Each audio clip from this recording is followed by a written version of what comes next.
draw a circle, then you dot the I's, draw a great big smile, and you have Kirby! Oh, hi guys, and welcome to a new Let's Play of Kirby's Adventure, a classic game for the NES. Before I get started here, I want to say that this is part of a Winter of Kirby, hosted by Hidden Switch. You can find their channel in the description. Go ahead and click on it. And check out everybody else who is taking part. God, that's like the 5th time I've screwed that up. Taking part in this event. So, before I get started, might as well explain the storyline for those of you who have never played a Kirby game, although I'm not going to be explaining the controls or any of the things, because I'm assuming at least you know about Kirby, the big puffball.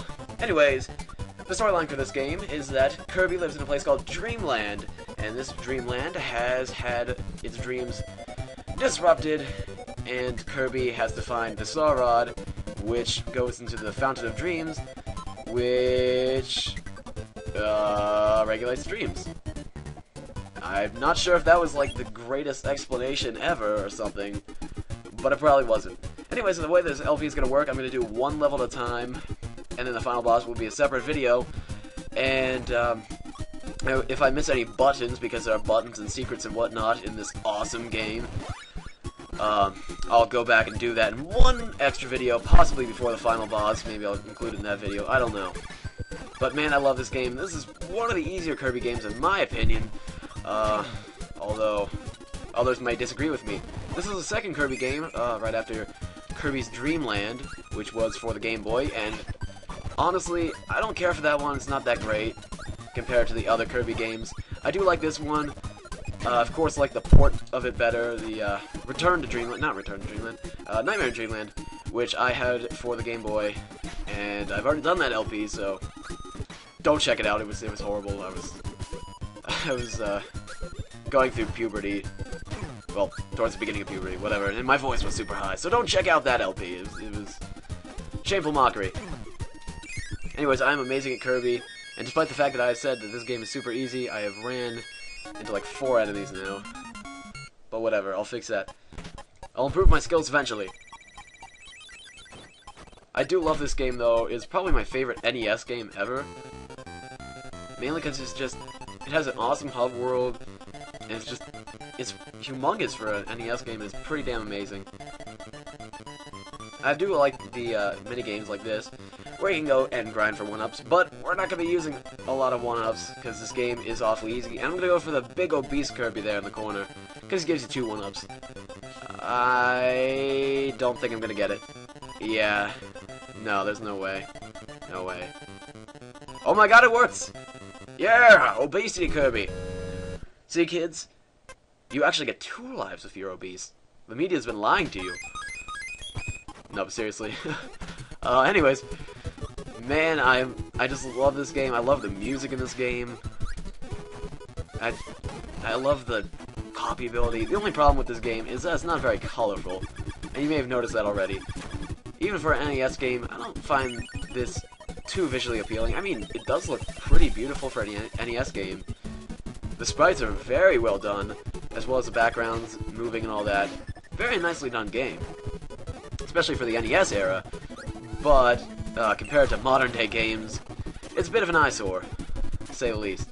Which is why, of course, I prefer the Nightmare in Dreamland version. And here we have our first mini-boss, Poppy Bro Jr. He's super easy, and I unfortunately got rid of my power. Oh yeah, I forgot, you can slide under him. It's not required, but I just like to do it. Because it makes me feel like a Mega Man badass. Alright, we got Crash. I have memorized this game pretty much like the back of my hand, so if I get lost, that'd be really bad, especially because this game's pretty straightforward. Wow, I got hit. And I pretty much know where all the enemies are and whatnot too, so don't expect a lot of dying, although then again, I'm not the greatest platformer in goddamn history, so there's probably going to be a death or 2. I'm not even sure if I really will need a death counter. I'm just going to edit this after I record the entire series anyway, so I'll know if I need a death counter by then. Anyways, this should be uploaded by January 30th, meaning that I will have my 15-minute uploads back, and I will be happy at that point. But at this current moment, I'm sad because I do not have it. I'm hoping also before I started this LP please tell me I finished Twilight Princess. If I did not, please go to my house on January 30th and slap me. Can you do that for me? Thanks. Awesome. One thing I have to say about this game is that the music is super kickin', and it's probably got my favorite soundtrack for an NES game. Although there are some good NES soundtracks like Contra and Castlevania, all that. But then again, NES is not the pinnacle of technology, in case you're wondering. Can I head back in this game? Yeah, I can. Alright, one good thing about this game, you can go to the left. There's a serious problem with some NES games not allowing you to go to the left. For this game, it allows you to go to the left. Alright, give me the spark. I don't mind spark. It's not bad. One downside I'm going to say about this game is that it doesn't have my favorite abilities, but how can I blame it? This is the first game with abilities, so, whatever. It's not bad. I swear, my favorite ability has got to be Fighter, although in Returns to Dreamland, I do like the Spear Attack. That's pretty cool. But, yeah. Man, it's been a while since I've LP'd a platformer, and man, does it ever feel good. For the past few months, I've just wanted to LP a platformer for, like, the longest period of time.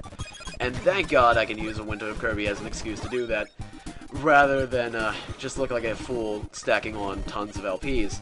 I have an excuse to do it. So thank you, Hidden Switch.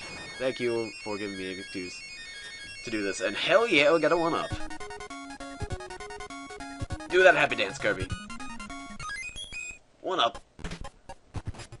Alright. We should be finishing this awfully soon. What's in here? In every world there's a museum, and it has a power, and I like swords, so I'm gonna take it. I've played every single Kirby platformer, I think. Well, except for, like, Mass Attack. I don't play the ones that aren't... I've played all the ones with copy abilities in it, and whatnot. I'm not gonna let him kill me, or I'm not gonna kill him here, because I just love Mr. Flossie's attack. In all the Kirby games, he will moon you before shooting his ice. And I find that hilarious, no matter what age I am. This was actually technically my first Kirby game, although again, I played the port first, because I grew up with the Game Boy and the GameCube. Well, the Game Boy Advance, not the original Game Boy. Otherwise, I would have grew up with Dreamland, and man, that would not have turned out well, because I like black and white games. No offense taken, Dreamland, hopefully. I still like Dreamland. It's not horrible. It's good for its time, but not exactly something I'd go back and play again anytime soon. Not to be dissing on Dreamland. It's just probably my least favorite Kirby game. That's a side-scrolling platformer. And right here, Mennonite's gonna give us some candy, and it's gonna start the super happy, awesome freaking music, and it makes us invincible, and I love it. I swear that theme is godly. I love the Kirby invincibility theme. I love every Kirby theme, really. I don't think Kirby gets enough credit for having some good music. Alright, so I didn't get that. Whatever. It's not like I need any 1-ups anyways. But I did get the points, which are completely pointless. Points are pointless. I'm going to bring that back up. And here we have the first boss, Wispy Woods, possibly the easiest boss in the entire game. Actually, he is the easiest boss in the entire game, because all you gotta do is sit here with the freeze, which you got in the last level, and he'll just die. So, now that we got that, grab the first piece of Star Rod, and that concludes this episode. In 9 minutes, we finished the entire first world. So, in the next part, we will go to Ice Cream Island and finish that. See you guys then.